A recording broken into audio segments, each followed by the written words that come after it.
Hai minasan, konnichiwa, Nafisa desu. Okey, hari ni kita akan belajar tentang tata bahasa, iaitu kata tunjuk bahasa Jepun. Contohnya, kalau dalam bahasa Melayu, ada perkataan macam ini dan itu.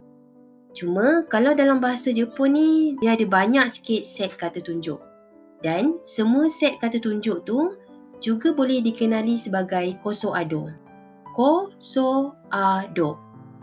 Kenapa koso-ado? Sebab, okey, kalau minasan tengok dekat sini, ni adalah beberapa contoh set kata tunjuk. Jadi semua set ni, dia akan bermula dengan bunyi sama ada bunyi ko, so, a atau do. Untuk perkara yang dekat dengan pembicara, dia akan bermula dengan bunyi ko. Contohnya, kore, kono, koko. Untuk perkara yang dekat dengan pendengar, dia akan bermula dengan bunyi so. Contohnya, sore, sono, soko. Untuk perkara yang jauh dari pembicara dan pendengar, dia akan bermula dengan bunyi a. Contohnya, are, ano, asoko. Dan yang terakhir, untuk perkara yang tak jelas, minasan kurang pasti tentang perkara tu, dia akan bermula dengan bunyi do. Contohnya, dore, dono dan doko. Kalau minasan tengok dekat sini ada banyak set kata tunjuk, tapi kali ni kita akan fokus pada satu set dahulu, iaitu set yang merujuk kepada objek. Untuk set yang merujuk kepada objek, perkataan yang kita akan guna adalah kore, sore, are dan dore. Jadi semua perkataan ni maksudnya adalah seperti di bawah. Ini, itu jauh di sana dan yang mana satu. Kalau minasan perasan untuk dore ni, warna dia lain sikit. Sebab berbanding dengan kore, sore dan are, yang mana kita boleh tahu jarak objek tu, untuk dore ni dia lebih kepada pertanyaan. Untuk tanya yang mana satu. Okey, jom kita tengok contoh supaya minasan lebih mudah faham. Bayangkan minasan adalah yang pakai baju pink ni dan minasan tengah pegang sebiji apple. Okey, apple tu adalah sebagai objek. Kalau minasan nak rujuk pada objek yang berada di tangan minasan, yang dekat dengan minasan perlu guna kore. Contoh ayat, kore wa ringo desu. Ini apple. Okey, macam mana pula kalau objek tu berada pada pendengar? Okey, jauh sikit dari minasan. Jadi kali ni minasan perlu guna sore. Contoh ayat, sore wa ringo desu. Itu apple. Okey, seterusnya kalau objek tu berada jauh daripada pembicara dan pendengar, minasan perlu guna are. Okey, itu jauh di sana. Contoh ayat, are wa ringo desu. Itu jauh di sana, apple. Okey, untuk dore pula adalah untuk objek yang minasan tak pasti yang mana satu. Okey, contohnya, katakanlah dekat depan minasan ada beberapa jenis buah. Dan katakanlah minasan tak tahu yang mana satu apple. Jadi minasan boleh tanya dengan ringo wa dore desu ka? Apple yang mana satu?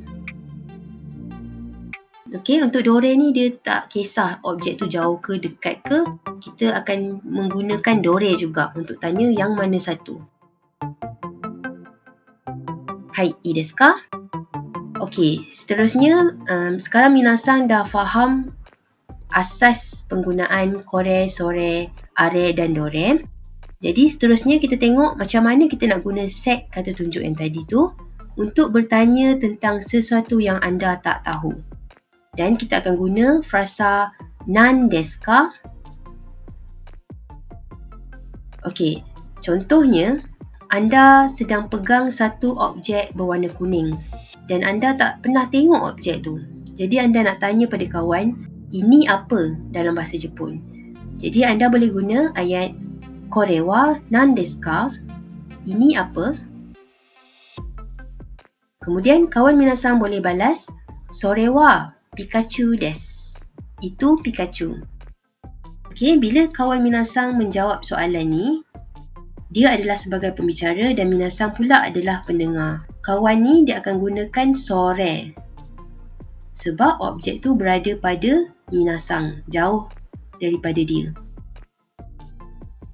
Okey, seterusnya macam mana pula kalau objek kuning tu berada jauh daripada minasang dan kawan minasang? Objek tu berada di belakang pokok. Dan minasang nak tanya itu apa? Jadi minasang boleh guna arewa nan desu ka? Itu jauh di sana apa? Dan kawan minasang pun akan guna are sebab objek tu jauh daripada dia juga. Arewa Pikachu desu. Itu jauh di sana Pikachu.